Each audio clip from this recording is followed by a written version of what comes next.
Sunlight slanted through the tall windows of Pemberton's Beastro, cutting across white tablecloths and the gentle arc of a pianist's melody. It was one of those afternoons when the restaurant felt more like a small theatre, tables full, voices low, the clink of cutlery keeping time. Then over the murmur, a single act of neglect made the room pay attention. A waiter refused to serve an elderly black woman, and he froze when her son stood up. Mrs. Holloway entered alone, moving with a slow, careful grace. Her coat was modest and neat, the kind of garment chosen for dignity rather than display. She wore her age plainly, a light tremor in her hands, silver hair pinned with quiet exactness, a face mapped by years that had been neither easy nor ashamed. She nodded to the host with a pleasant smile and accepted the corner table the way someone accepts an insult that must be endured, politely but not willingly. The restaurant smelled of lemon oil and roasted garlic. A pianist tinkled a familiar standard in the corner. Sunlight pooled on the parquet floor. Waiters maneuvered through aisles like ships in a harbor. At first, nothing seemed out of place. But an empty water glass sat at Mrs. Holloway's table for 10 minutes, then 20. Her menu lay untouched while servers flowed around her. The table nearest the window received fresh bread and quick refills. At Mrs. Holloway's corner, the napkin remained folded. When the waiter, a young man named Todd, brisk, with the easy confidence of someone who learned the rhythm of service on busier nights, glanced at her, his look slid past her as if she were part of the wallpaper. It started in small gestures that might have been accidents, a missed eye contact, a hand that moved to the order pad and then moved away. The faint, habitual sidestep when Mrs. Holloway lifted her hand to catch a server's attention. Once, Todd passed her table carrying a tray, heavy with wine glasses, and paused at a nearby booth to ask what brand of sparkling water they preferred. His voice was warm and attentive there. For Mrs. Holloway, it was a passing shadow. Another server caught his eye, and they exchanged a quick, amused tilt of the head, a small, private recognition that made the slight feel intentional.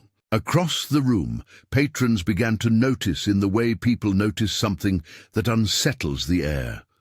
A woman at a two-top lowered her menu and watched. A young couple at the bar slowed their conversation. The pianist, mid-phrase, let a note hang a fraction too long and then moved on, his fingers attuned to the room's discomfort. Quiet stirrings spread, not loud but persistent, a murmur here, an exchanged look there. When a diner rose to leave and caught sight of the unfilled water glass, his eyebrows tightened.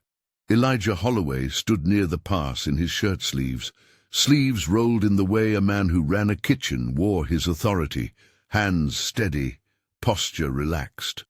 Pemberton's was his restaurant, though he was not a man to claim crowns for things he'd built. He had come out front because Mrs. Holloway was not just a customer tonight, she was his mother. He watched her the way a son watches a parent in public, with attentiveness tempered by respect for their autonomy. He had seen the first missed refill. He had heard, through the thin wall of kitchen noise, a server's laugh as he passed the table. For a moment, he considered stepping in the second the neglect began. Many would have, and some patrons already expected him to patronize his own house with immediate correction. But Elijah measured more than the offense. He measured the lesson that would come after. He saw his mother's face, a small, controlled lift of the chin, the way she smoothed her napkin as though smoothing a crease in a life. He thought of the culture he wanted in his dining room, one of hospitality that did not depend on names or pedigrees, a place where dignity was standard. If he stopped the slight quietly, it might be corrected, but the pattern would remain untested. If he made it public, the room would witness the correction, and the staff would carry that lesson back to the service line. So he chose to watch, a decision that felt like an ache in his chest. He sent Dana, the floor manager, a quiet look and a single tilt of his chin toward table 12. Dana, with a practiced manager's eye, understood without a word. She moved closer, not to intervene in the moment, but to observe, to be ready.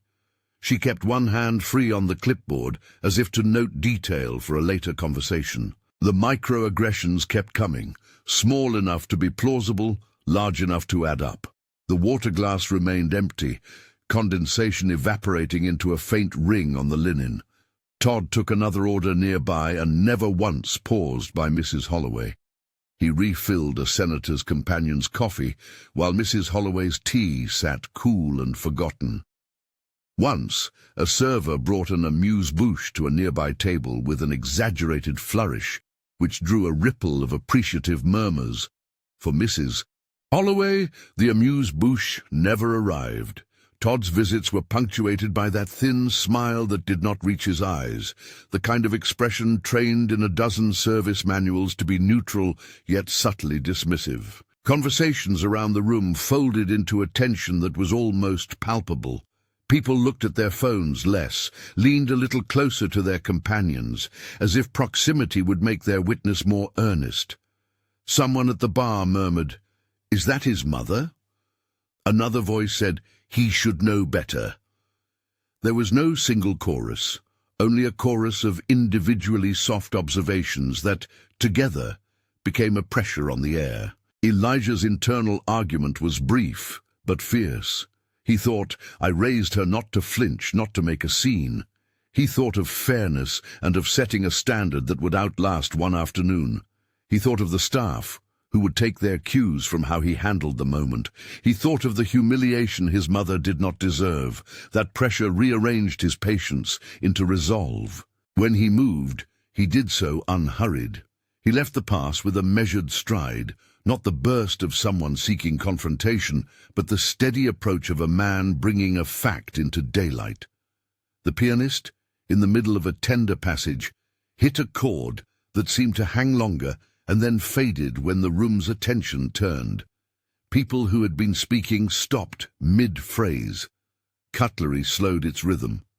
A hush reached the corner where Mrs. Holloway sat. Elijah stopped a respectful distance from Todd and looked at him directly. The young waiter's face shifted the moment recognition landed. The boss, then the son, then the weight of the entire dining room's eyes. Todd's usual composure faltered as if an internal script had been torn.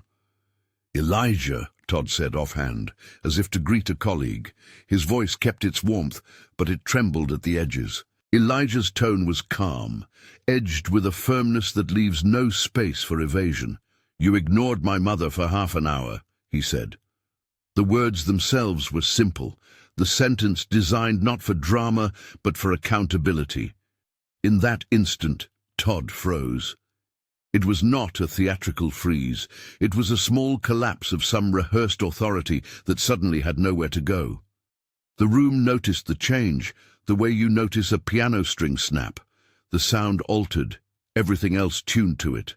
The pianist's hands hovered above the keys, and for a breath the music died. Todd's first reaction was instinctive, a nervous smile, a stiff shrug that tried to pass the moment off as misunderstanding.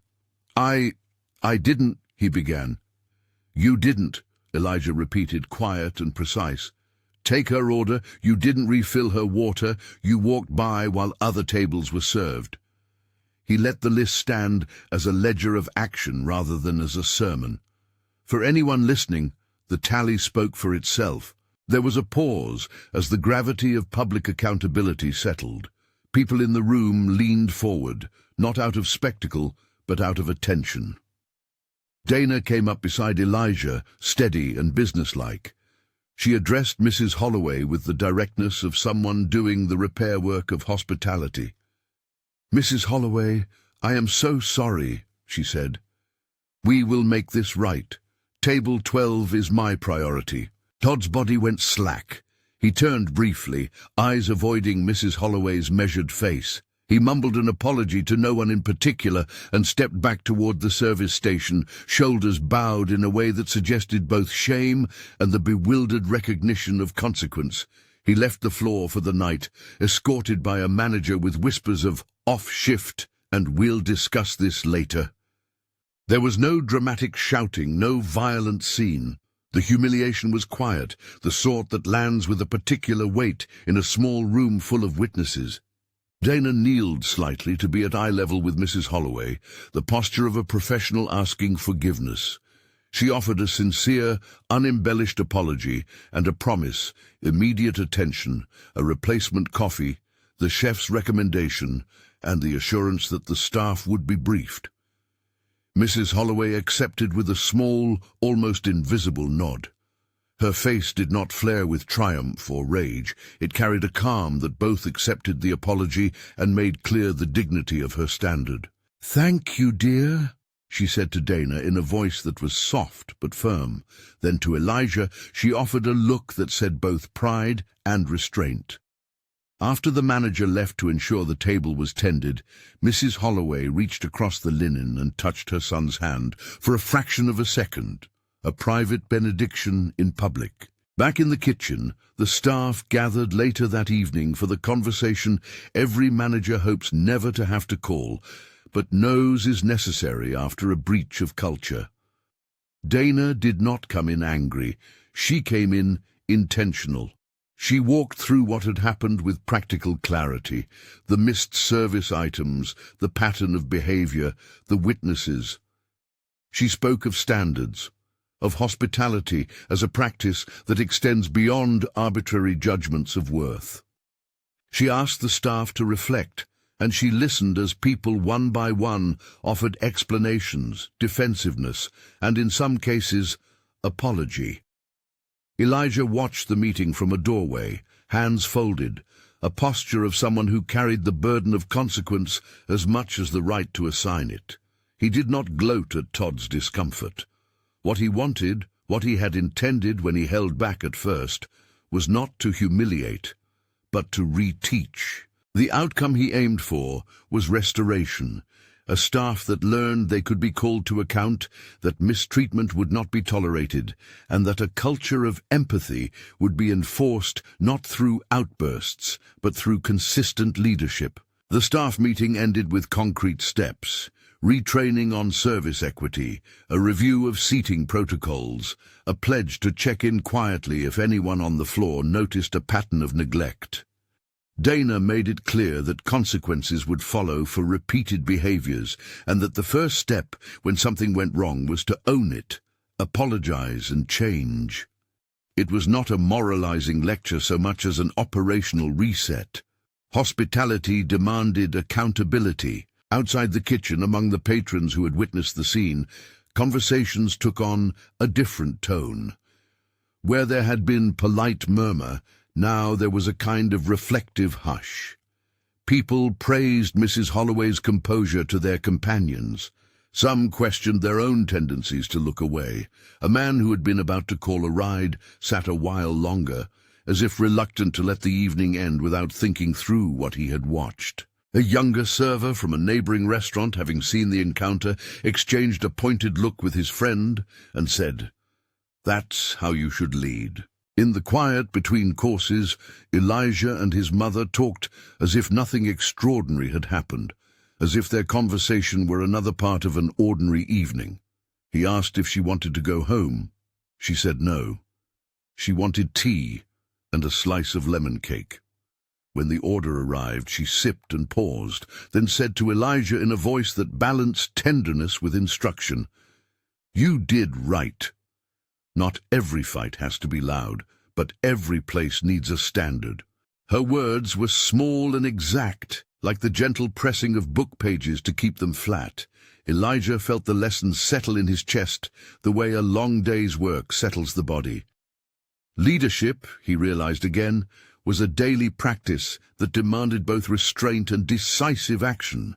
He had chosen to let the room bear witness first, to let the slight reveal itself, and then to act in a way that corrected behavior publicly and reoriented the staff privately. It was, he thought, a way to make the restaurant teachable without making it cruel. Todd's departure from the floor was not the end of the story, because Pemberton's continued to be, at its core, a place of service. The following week, Dana pulled the team together for a formal retraining. There were role plays and frank conversations about bias that crept into behavior in subtle ways. No one in that room framed the issue as irredeemable. The talk was practical, focusing on how to notice and correct small injustices before they became normalized. Some servers confessed that they had tried to rationalize quick judgments about who deserved their best attention. Others vowed to be more intentional. Mrs. Holloway, when asked if she wanted to speak at the staff meeting, declined. "I come for the food and the company," she said, "but I do hope we all remember how to look." Her restraint in declining to make a spectacle became in the staff's memory a stronger correction than any reprimand could have been. It was a lesson delivered from dignity, not indignation. The patrons who had watched the scene walked out that night carrying a quiet sense of responsibility. In the small exchanges as they left, a nod here, a whispered agreement there, they acknowledged that witnessing could be more than passivity. Some said to one another, "I should have said something sooner," which is often the small, honest start of change. There was also an awkwardness in seeing a young man humbled in front of a room. People felt sympathy for Todd's embarrassment, even as they felt justified in the correction he received. Compassion and accountability can coexist, and the room learned that evening how to hold both. Todd was not a villain to be publicly destroyed, but someone whose behavior required correction, and when sincere, a path back into professional integrity.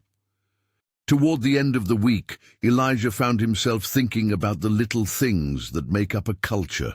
The refill of a glass, the attention of a waiter, the quick apology that smooths an error.